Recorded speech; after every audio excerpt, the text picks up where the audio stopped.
So personally, I can't really speak for anyone watching this video, but I really do not look forward to recessions. It causes a lot of stress for a lot of people, such as financial stress, job losses, and a lot more things. But there is that saying, millionaires are made in recessions. And for people that don't really know about this saying, they might be thinking, well, that doesn't make a lot of sense. How can a time where there's so much financial stress and so many jobs lost, can someone possibly take that and become a millionaire? But the fact of the matter is this saying is very true. Quotes like, be greedy when others are fearful and fearful when others are greedy, and buy when there's blood in the streets, even when the blood is your own, may indicate that buying in a recession is the best time to buy.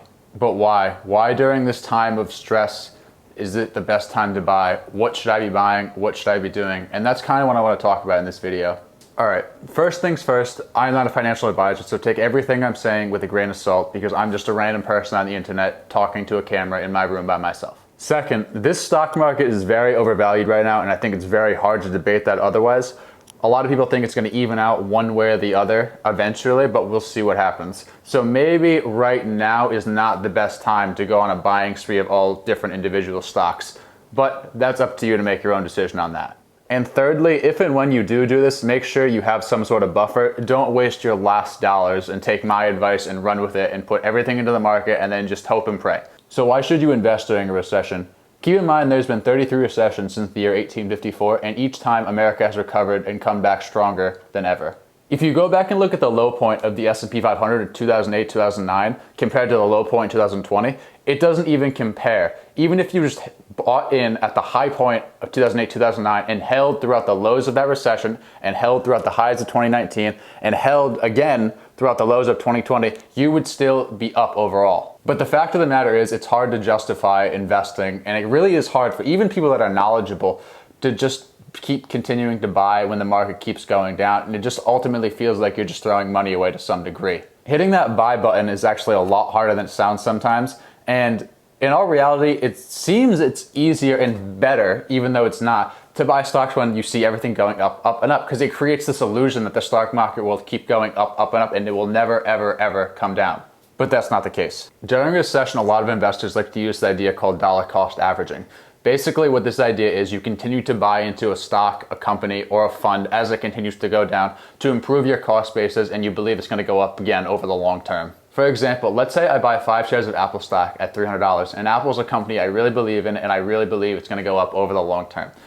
After I buy the 5 shares at $300, it goes down to $290. I buy 2 more at $290, I buy 2 more at $280, I buy 2 more at $270, and I buy 2 more at $260, because it continues to go down and down and down and down. Even though Apple stock continues to go down and down and down, it's a company I believe in, and it's a company I feel like is undervalued, and it's going to make me money over time.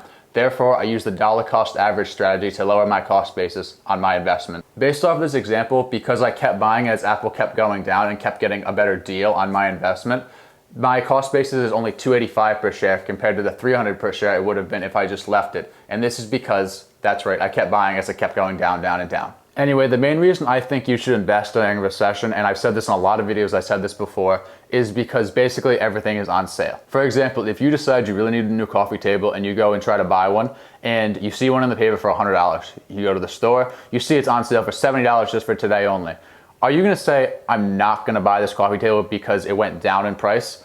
Probably not. And the same thing applies to stocks. If you like a stock or a fund at a certain price and it goes down in price and nothing changes, there's no bad news, there's really nothing going on at all, it just happened to go down for whatever reason, maybe because there's a virus breaking out, whatever the reason is, it doesn't matter. Why would you not buy it when it goes down if there's no change? It doesn't make any sense. It's the same exact thing as the coffee table. If you like the coffee table at $100, why wouldn't you like it even more at $70? Granted, in stocks, a little bit different because it has to depend on the type of recessions. In different recessions, different industries get hit harder. For example, in this one, airlines and cruise lines.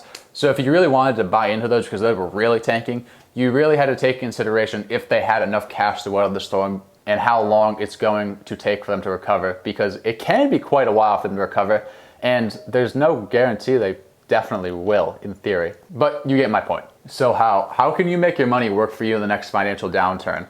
How can you become the CEO of a company and have your dollar bills be your employees and have them work for you and make you more money? First, establish your risk tolerance. If you're a 20-year-old person and you have many, many years to go for everything to recover, maybe you can be a little more aggressive with your investments and even a little more speculative, as opposed to maybe a 60-year-old man who's ready to retire in 2 years. He probably can't take as much risk as the 20-year-old can. And the second thing you should do is do your own research, because no one else's opinion matters. Anyway, personally, what I feel like you should do if you want to invest in a recession, which I think you should consider doing, is to consider putting money in some sort of fund that tracks the S&P 500. And this is probably the best and most passive way for beginners. But if you are a little more experienced and you want to dabble into some individual stocks, I would say try to look at blue chip stocks that have made it through recessions before. And basically, it's going to be very, very hard for anything to happen with them. Like Walmart, Google, Apple, just to name a couple of them. As well as these companies being blue chip stocks that have been around for a long time, they're also going to have great balance sheets and business models that are very straightforward and easy to understand. Lastly, remember the most important step here: buy and hold. Buy and hold. When investing in general, but especially during a recession, I personally think you should look at it with a long-term perspective. Like, look at this unprecedented event we're in right now. No one knows exactly where or when the economy is going to recover, rather. It could last years, could last 2 years, could last 5 years. No one really knows how long it's going to take for GDP to get back to where it once was. Just trust the long-term strategy and don't panic sell. Going back to the example I was using about Apple before, say I bought it at 300 and it didn't do anything and I decided to sell it at 260, I wouldn't have made out too well looking at how Apple stock is, I believe, over 385 at the time of me filming this. I'll post it on the screen, but over 385, so I definitely wouldn't have made out too well doing that. Thank you guys for watching. I hope you enjoyed it. I know this video was a little bit shorter, but I just kind of want to get this out just in case the market does end up turning back down again. And I'll see you guys in the next video.